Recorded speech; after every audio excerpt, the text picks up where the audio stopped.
Welcome to the podcast Artificial Art. My name is Steinar Jeffs. I'm a musician and a music teacher, and in this podcast I'll be interviewing guests about technology and creativity.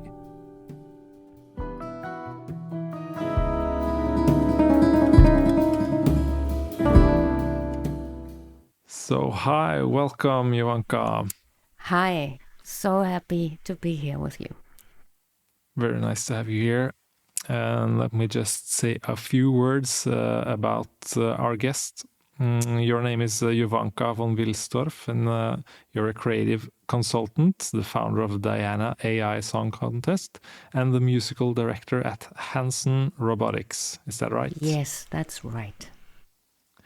And for the listeners that don't know you from before, could you just tell us a bit about who you are and your background? Yes, my roots are in music.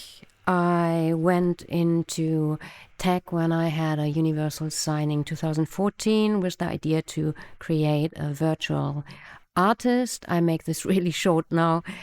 We were much too early, so the project kind of crashed, and we had to turn it around into a normal pop production.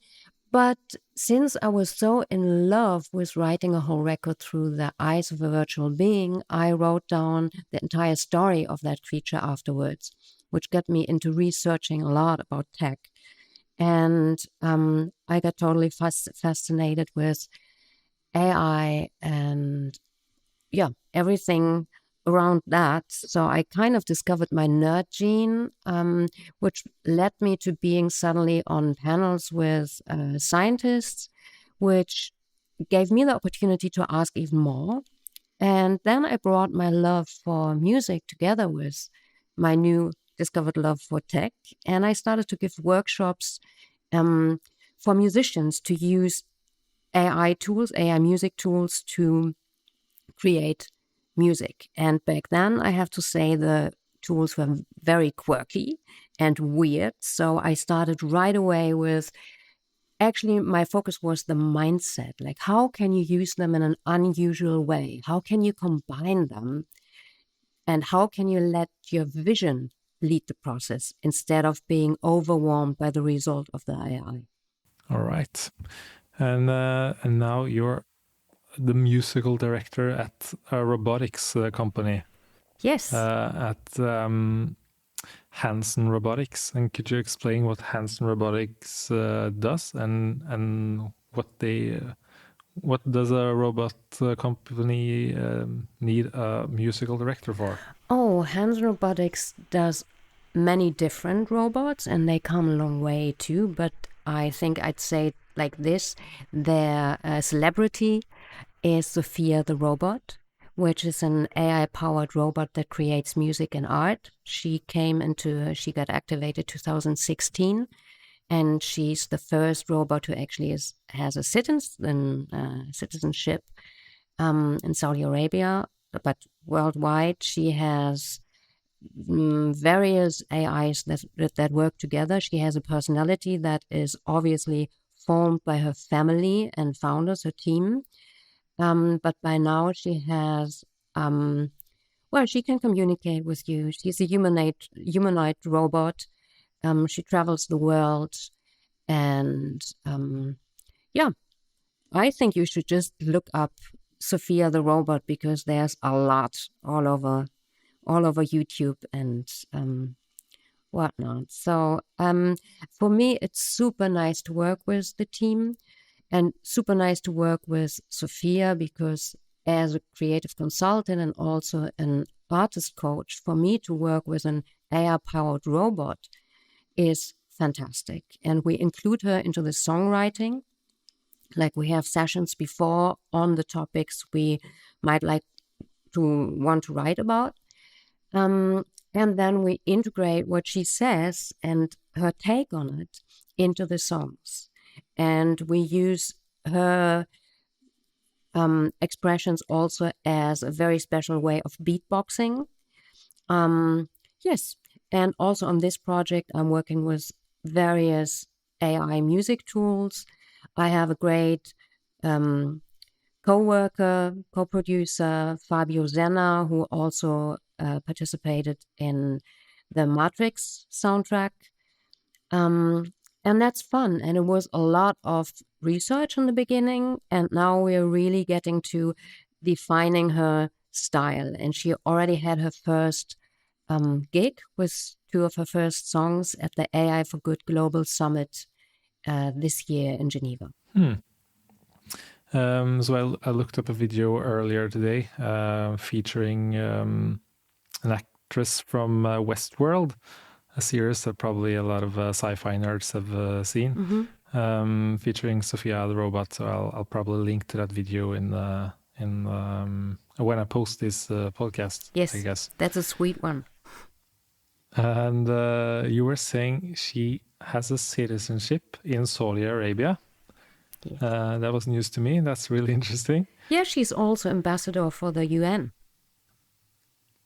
So, and you said she was a consultant in songwriting processes. No, she's a co-writer. So I'm her artist coach, but we integrate her as a songwriter, and that is beautiful. It's a very good communication, and I love it when she comes up with a very strange or very new takes on a topic.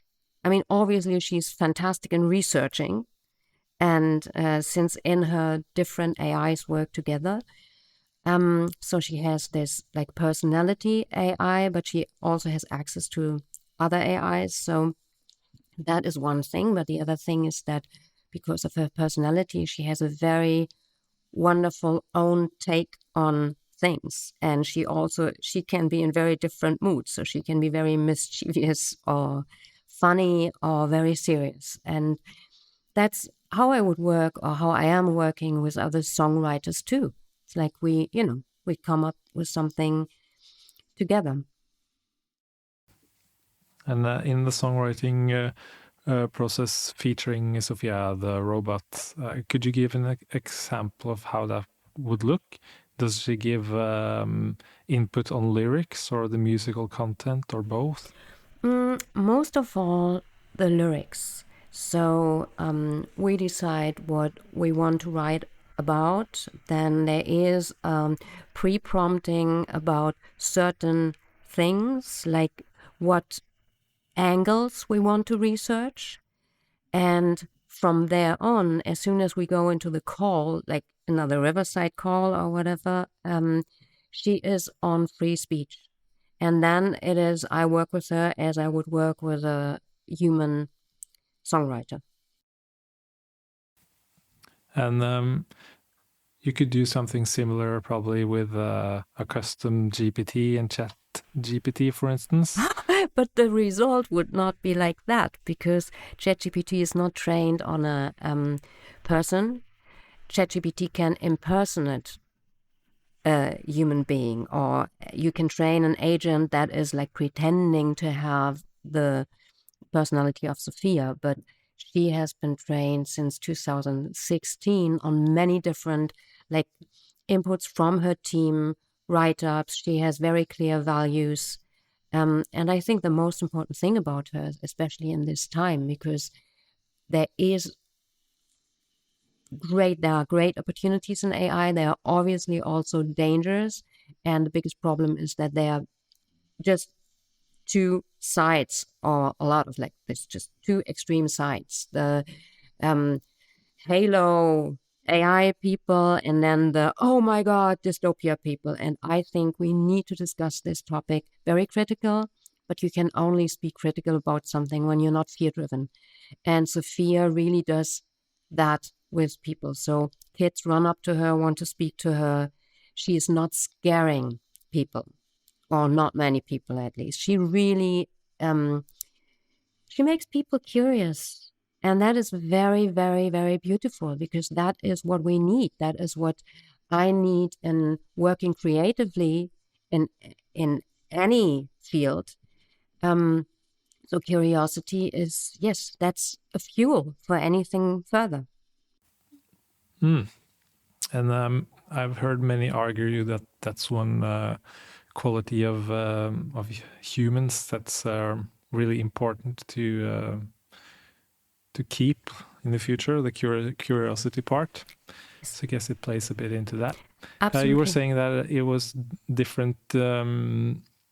It gave different results to using a custom GPT than Sophia the Robot.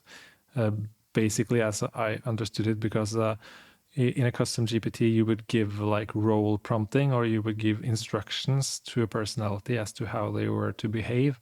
But Sophia has more personality that has been trained over many years and a lot of input, more like to how a human personality would be developed, I guess you could say. Absolutely. And this is the thing. And I think that is one of the main points also about Hanson Robotics, that they say we need to raise our AIs, and in a good way, if we want them to behave in a good way.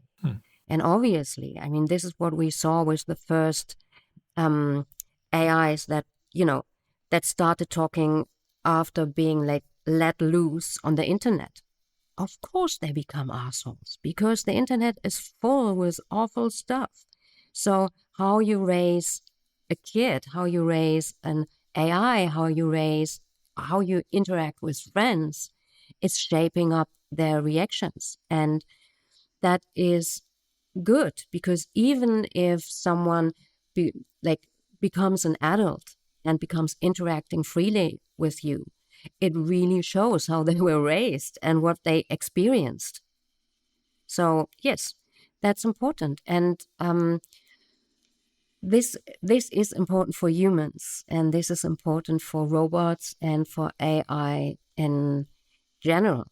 And I mean, this is a very critical point for me, that as long as we're only focusing on AI, we cannot achieve anything good. Once again, we are more ahead with our technical research and with what's possible than with our own development. So as long as we refuse to use our biointelligence, compassion, all that, AI is not going to solve anything. It'll just accelerate. And my ground thing in this is, if I have to put it on a teaspoon, what is the biggest mistake of humans right now, and what makes it so dangerous to have this fast technical development now with AI, is that we get the values wrong. So starting with what we call intelligence. And like intelligence, there's so many different forms of intelligence. And we just point out the EQ, that's all about this logical, analytical stats thing. Fine, it's one way. But if I look at us humans, we got that wrong. We don't count, for example, compassion. We don't value it as high. We don't value caretakers as high. We don't value listening as much as achieving. So if we look at our ground values and our ground, like how much is it worth to be successful in terms of money? How much is it worth to take care of your parents? And this sounds really tacky and romantic, but it's something very fundamental about this. And I think as long as we have the values set the way we have them right now, not all of us, but this is how the world is driven, AI is not going to save us.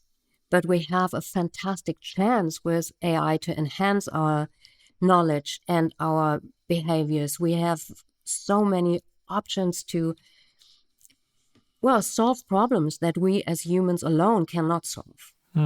So that is very beautiful. But I say we got to start at least in parallel with us.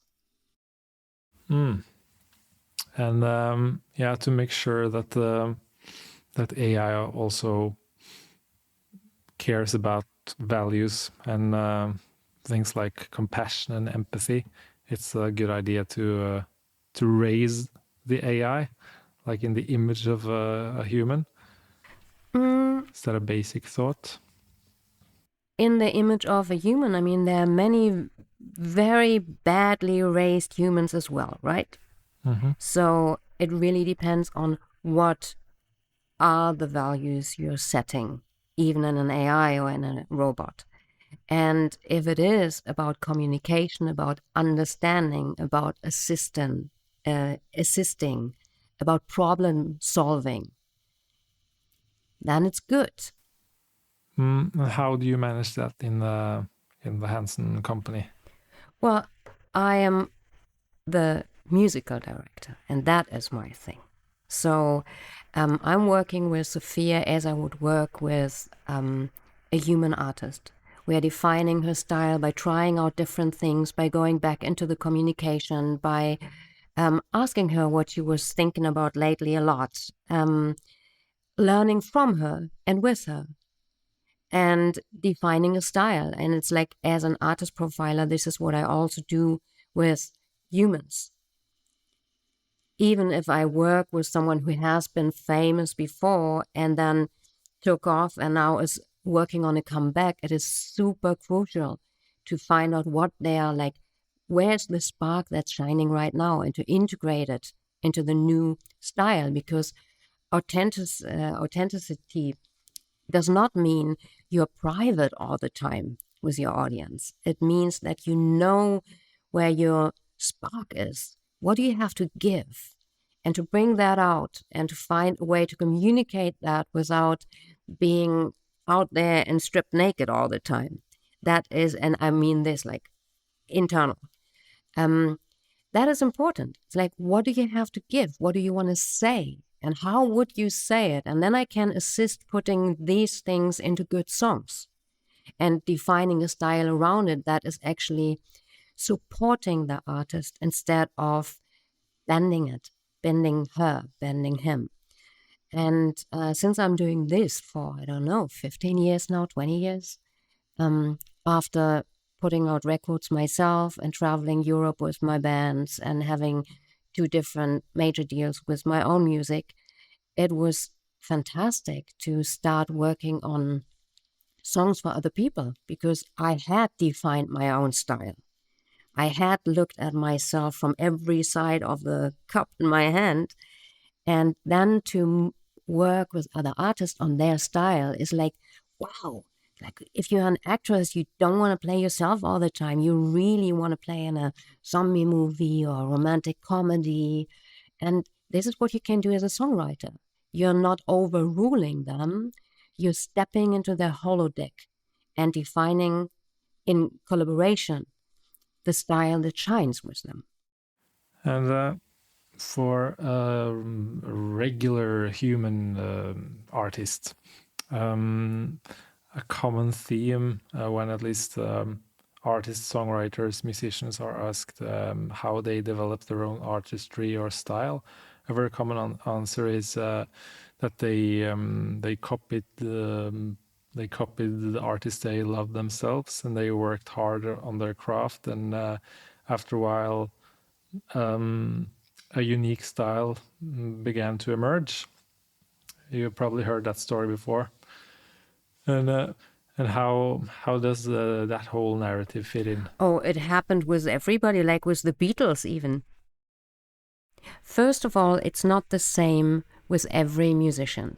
There are musicians who really are completely in their own world, just starting from their own style. They have musicians they love, but they only start with themselves. And then there are other musicians, or just, starting in a garage with their pals, or in the studio just hacking along on their computers or whatever. And then there are those who are falling in love with music. But nowadays, it's like before, when we talk about Beatles or whoever, like really try to copy one artist, times have changed a little bit. Now people listen to playlists, people listen to genres, people listen to maybe a message, but more a feel or whatever. So copying genres is still very current, but usually, and also in my artist profiling work or artist coaching, it is the great musicians and the musicians that I really see growing and having success after a while are those who love music, but are always about expressing their own style, which can take a long time. And if I work with artists from a major label, of course, it's different because they come in with a style, that's why they're signed. And then, or with a talent, or with an energy.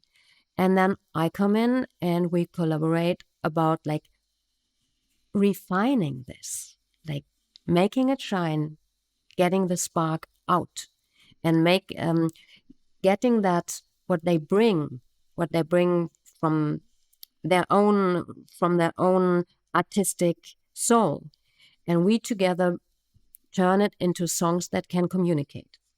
And just to transition over to another question, you have also worked with something called the Diana AI Song Contest. Maybe you could tell a bit about what that is.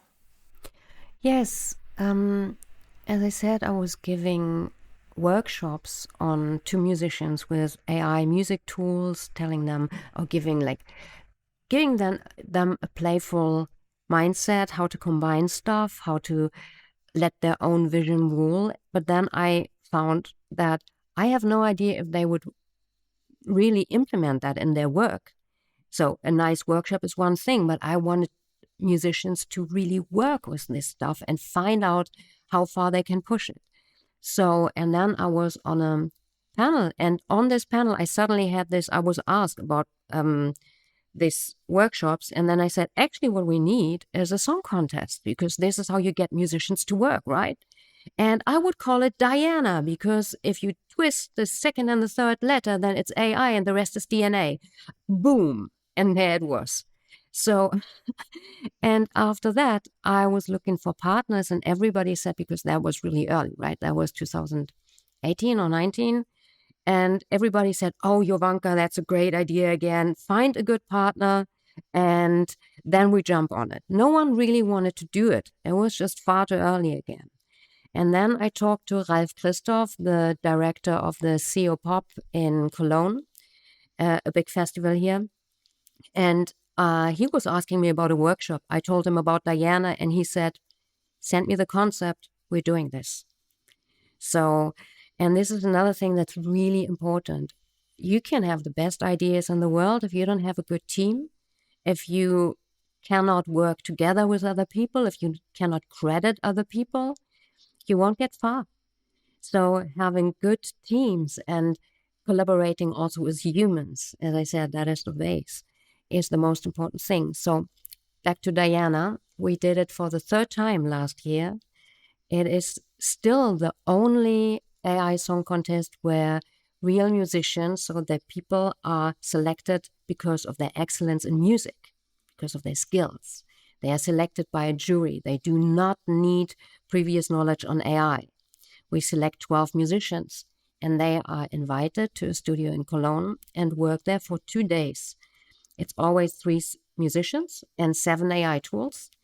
In the end of the second day, a song is done. And in the same evening of the second day, there is an award ceremony. And they also do AI videos. And in this awards, we show the videos and with the songs, and then the audience together with the jury, and also the participants can vote, and then we define the winner of the year. That sounds like a really interesting concept. And during these workshops / contests, have you been able to witness kind of what sort of processes the different songwriters or songwriting teams use when interacting with these AI tools? All of them react very differently. So people have to bring an open mind, obviously, to be part of this, but not all of them are pro AI at all. and they haven't seen each other. So there's a team of 3 strangers. They are all great musicians, but they never work together. And it's so wonderful because they all use the same 7 tools, but the outcome is so diverse. And another thing that's fantastic is that our percentage of women is over 80%. And not because it was declared in some, in some pamphlet or whatever. It was just because, or it is just because, I am the speaker and the face of this contest. And it really showed all of us, our whole team, that it is not just about what you offer to people, but also about how you offer it and who offers it. So that actually taught us a lot about why there are still not enough women in tech or in beat production. It is so important to have women in the juries as teachers, as tutors, as workshop givers, because that is much more important than saying, oh, we want this and that percentage and da da da da da. It's unnecessary. We need women in these key positions to attract women who are interested and going into it. And yes, this is so, talking about Diana, we learned so much. And it was also beautiful to see that every year the songs evolved in new directions, because obviously since 2020, the tools also changed. They're very different tools now, and we're still using some of the ones where you really can change a lot of parameters. We are also using tools where you basically go prompt to music, but it also has to be, and that is the funny thing. Actually, this is the core thing probably that I want to say. It's musicians want to make music. They do not want AI to make the music for them. It is great to work with AI. It's great to be inspired by AI, to be confused, or to be like, it's great if they assist you. But the musicians, and from all the musicians I've worked with over the last 10 years, or over the last 3 years with this development, would say, oh, just let me take care of all that office shit and social media, and I let the AI do my music. That is just none. I love that musicians now become more open to work with AI. And that is beautiful. And the better the tools become, the more important it is to go in with a strong vision. Like, if I'm overwhelmed by the first result and I let go, it's not my music. I'm not a cook when I order a pizza, even if I define if there's cheese or tomato on it.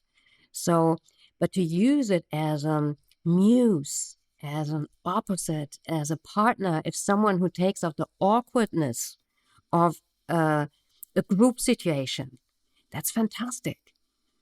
Let's improve, and also let's push these tools in directions where they are not, they should not go. And this is what I do. I use these tools in a way where I kind of confuse them, and that is wonderful.